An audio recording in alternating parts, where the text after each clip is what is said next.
And welcome back, ladies and gentlemen, to Pokemon Crystal, and now we explore Union Cave. Alright, Union Cave. That is the cave that leads you to Azalea Town, I believe. Yes, it also has a couple of branching paths you can take as well, but we won't be able to get to it at the moment. Yeah, because we have the improperly equipped to do those said paths.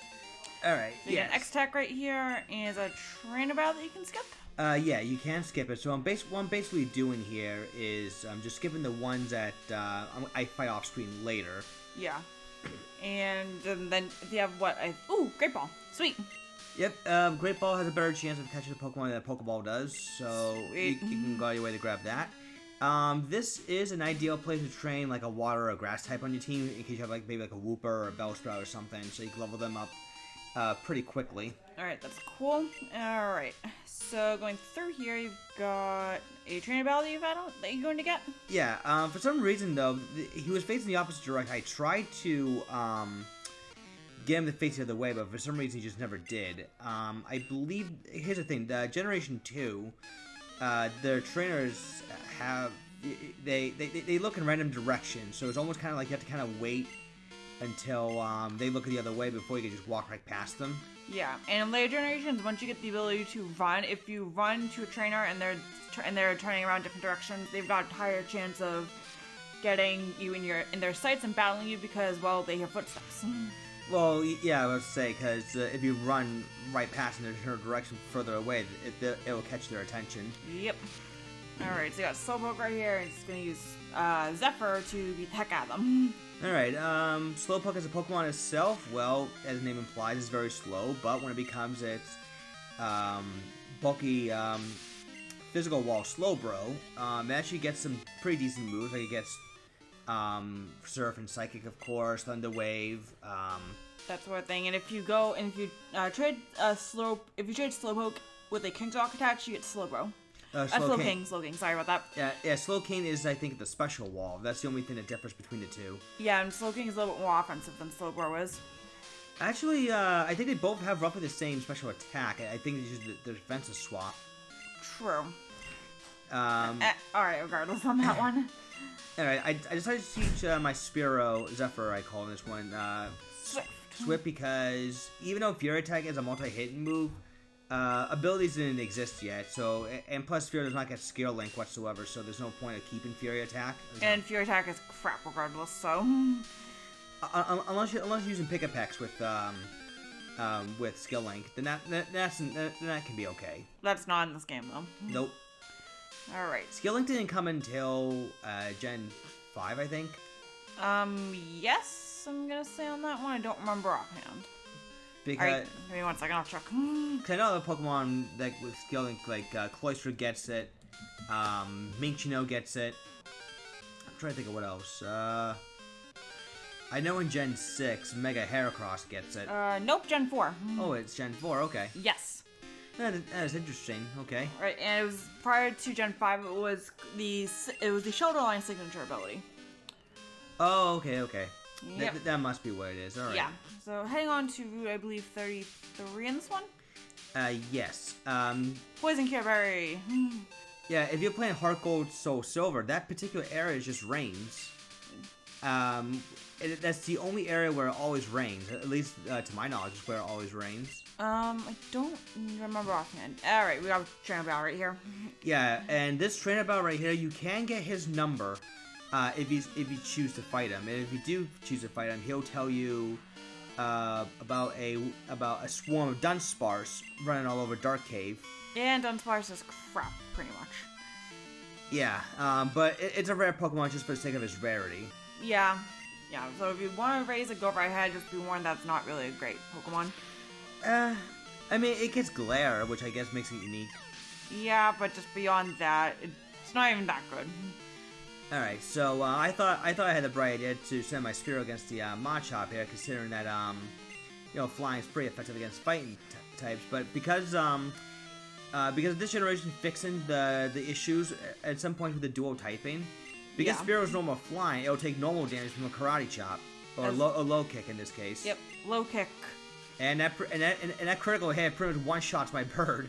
Oh, poor Spearow. Alright, so, but at least you get to finish off your Totodile. Yeah, that's fine. One thing to note though is that if you let one of your Pokemon get knocked out, the happiness does go down. Yeah. But I don't think it's that hard to bring it back up. Because I know in Goldenrod City you can just spam haircut salons. Yeah, I think the happiness, it doesn't go down by too much. I don't remember really exactly what the rate is on that one. Yeah, this was the game that introduced happiness, where every step you take or every time you level up with a Pokemon, the happiness goes up. But this is among one of the worst cases of trying to raise a Pokemon happiness because it just takes forever. Yep, because there weren't any bikes in this game, so you really couldn't increase. You couldn't increase the. No. You can get a bicycle here. It's just that it's just the amount of steps it takes to increase a Pokemon's happiness by like a point or something. It's just ludicrous because Pokemon like Eevee, for example, they can evolve via Jolteon or not Jolteon, excuse me, Espeon and Umbreon via happiness. It's really it just takes forever because what I was trying to say earlier was Flame Body did not exist in this game. And what that is, it's an ability that not only burns your opponent if they make contact with you outside of battle. It cuts the time of happiness and hatching eggs in half. Oh, I thought it just affected the time of egg hatches. It actually helps out with the happiness. Actually, I don't even know what I'm talking about right now. Just long day, long weekend. Because I would say I know Flame Body affects the amount of steps it takes to hatch an egg, but I didn't hear anything about happiness. I mean, no, I think I'm confusing it with running, where that helps increase it, which doubles it. I'm pretty sure on that one. Gen 3 introduced the Soothe Bell, which Soothe Bell is so helpful. It helps out a little bit, yeah, but it's still taking a long time to increase happiness. Yep. Alright, so I'm looking now. You don't have to enter Elix Forge at this point yet, because it's, beyond running into some low-level Pokemon, there's really no reason to. Yeah. But I am going to be catching a new member for my team here very shortly here. Sweet. And you gotta wait forever to do this. Yeah, I know, because the Pokemon I was looking for can appear during night. I'm like, oh crap, that's right, this Pokemon I'm looking for appears during night. And here it is. Hi, Oddish. Oddish is kind of like Bellsprout, the grass poison type line. It's a bit more defensive than Bellsprout. It relies a lot more on powder and absorb moves. Now, in this generation, you can turn Gloom into one or two things. You can either evolve it with a Leaf Stone, turn it into Vileplume, or if you can manage to get yourself a Sunstone, which you can get in the bug catching contest by finishing first place, which I will be showing off. You could turn the Gloom into Blossom.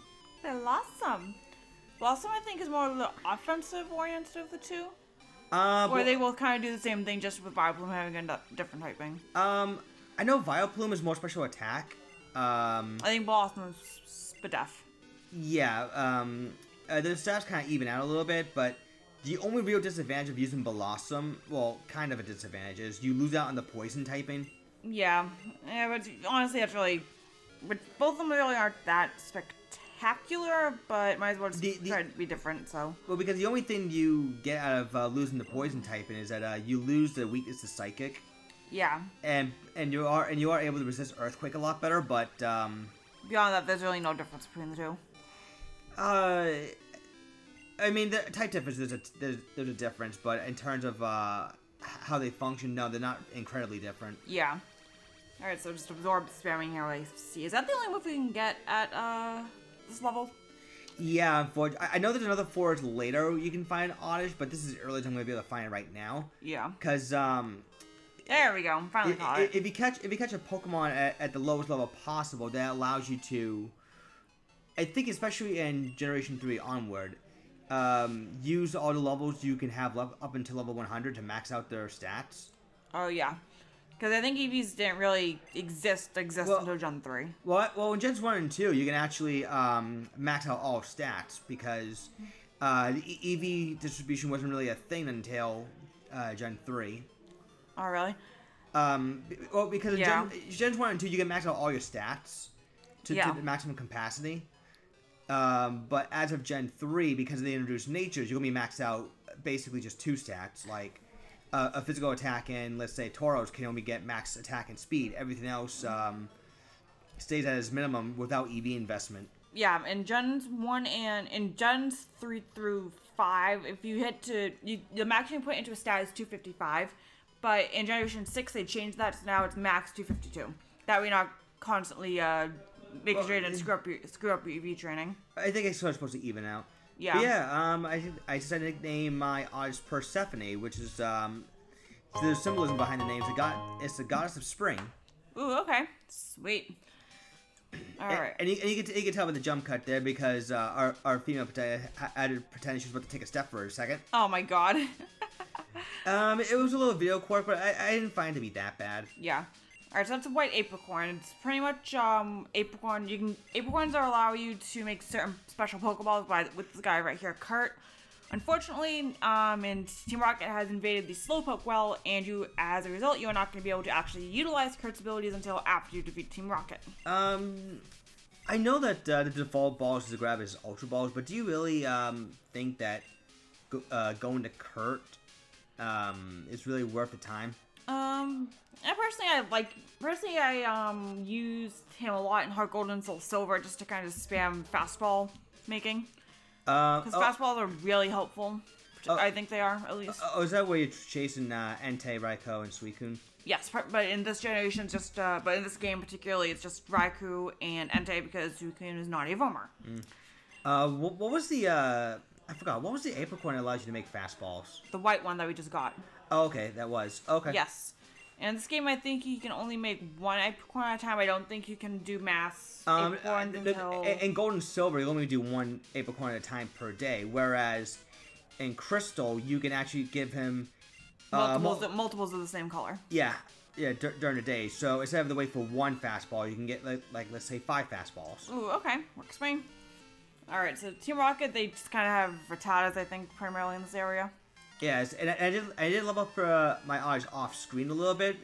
Those trains I skipped earlier, I basically just left them all to Miss Odyssey. Yes. Sweet. So that was the other reason why I did it, because I kind of wanted fast forward the train a little bit. Oh yeah, just so you're not taking forever to level up. Yeah, I mean, not that Odyssey have a hard time in Union Cave in general, but the trainers give you more experience than Wild Pokemon does. Yeah. Sweet. Alright, so, anyway, Smash Ultimate last week, Joker just got out. Oh, yay. Yes.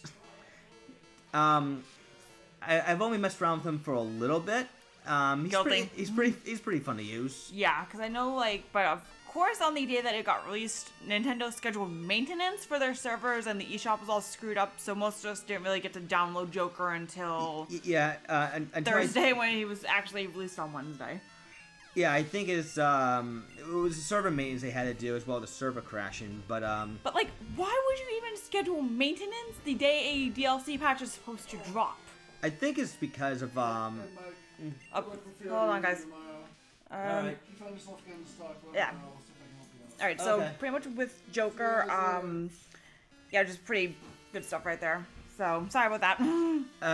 No, it's fine, it's fine. I know Joker has a combo game, I just haven't perfected it yet, but... It's gonna be interesting. I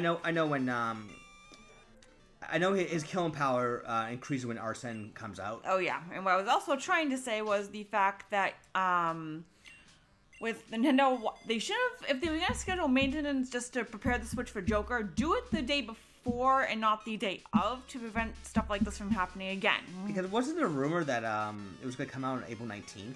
Something like that, yes, and also something similar happened when Cloud came out in Smash 4 where the servers were all messed up, so apparently Nintendo did not learn from their mistakes. I don't recall it being messed up. That's what I was hearing from Twitter and on Discord and stuff.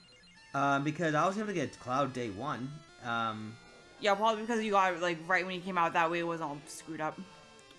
Okay, I must have had pretty damn good timing then. Yes. In this case. But yes, the reason why I taught Spiro Swift was a couple of things. Number one, it's stab. So 60 base power that is actually pretty good at this stage of the game. Number two, it never misses. Yep.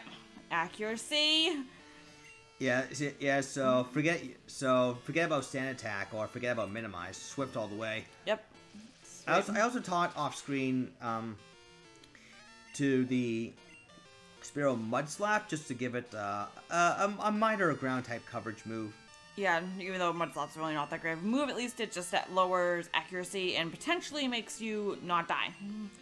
Well, it might be easy to pick edge of the Pokemon, too, in particular, that, That has decided to be a pain in the neck. yeah. and plus, the only real way you can ever, catch a Pokemon without dying, in theory anyways, if you're able to breed, I think a Paris with a Scyther, and a Paris has to have False Swipe. Oh, False Swipe's a really good move. Well, a good move for catching. Yeah, that exists in Gen 2, I think, right? Yeah. Alright, cool. Couldn't remember. Yeah. Because if you're gonna make Scyther, let's say, a catching slave, then giving it False Swipe might have been the best way to go. Yeah. Yeah, also, if you want to take it one step further, involve into Scizor, you pretty much have the best catching mon ever. Yeah, especially couple that with Swords Dance, too. Oh, jeez, yep. Let's not go there. Alright, so we have to kill, let's not kill, but we have to scale off a couple more rockets. Why did I have to say kill? There's no kill in Pokemon. Oh my god. But, Killing! Not that I support that in any way, shape, or form. we're not, well, I would hope not. Nope. Oh my god, anyways. More Rattatas. Yeah, unfortunately, these are required battles, which is why I'm showing them off. But they're your average run in the mill Rattatas and Zubats. I think the Hardcore Soul Silver gave them names. I think. Yes, but this was not one of the fights. I think just in Hardcore Soul Silver they were giving names, but in this case they're just called like executives, I think, or whatever the heck they are. Or Rocket Grunt. No, I think they're called executives, but not for for the grunts. It's still called grunts, but then for the big guns, they're just called executives in this game. Right. That's what I'm saying. In this version, they're just Rocket Grunt and Rocket Executives. Yeah. But Hardcore Soul Silver, they actually are given proper names. Yeah, which I think they should have done in this game, but for some reason never did. It's space limitation because it's still a Game Boy Color game.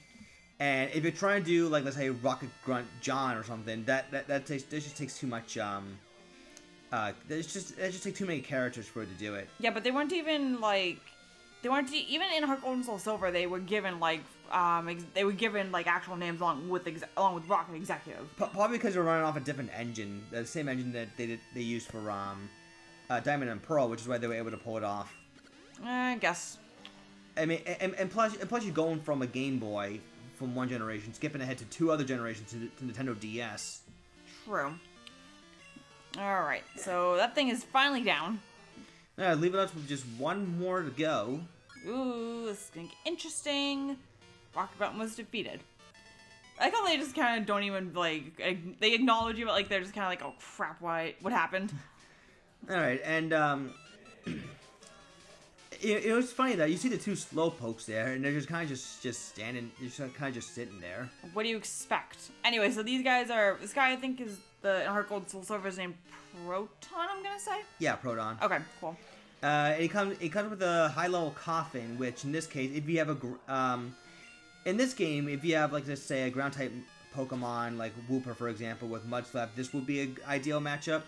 Or if you happen to have, the only option would be a Butterfree at this point. Yeah, because in this game, Coughing does not have its ability to levitate, so.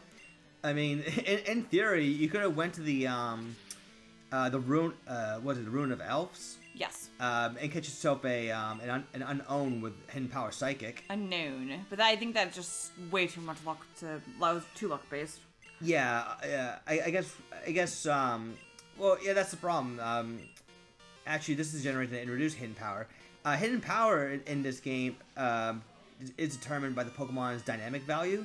Yeah. Because the Hidden Power can randomize what type it is, but its power is anywhere between 30 and 70. Yeah.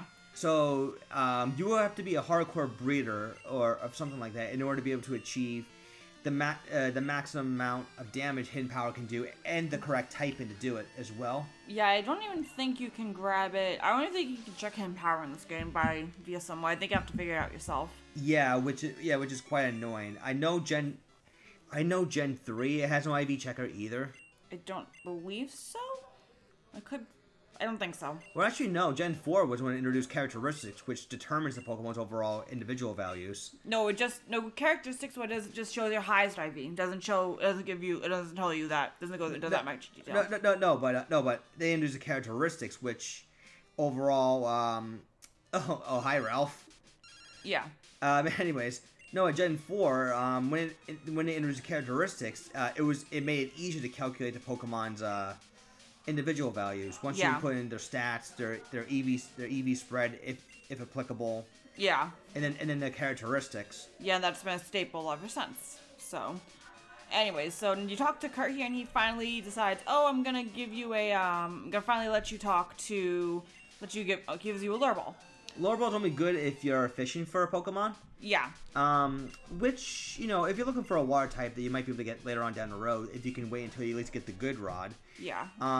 Then, yes, the YA Pokemon there. Then you would be able to... Yeah.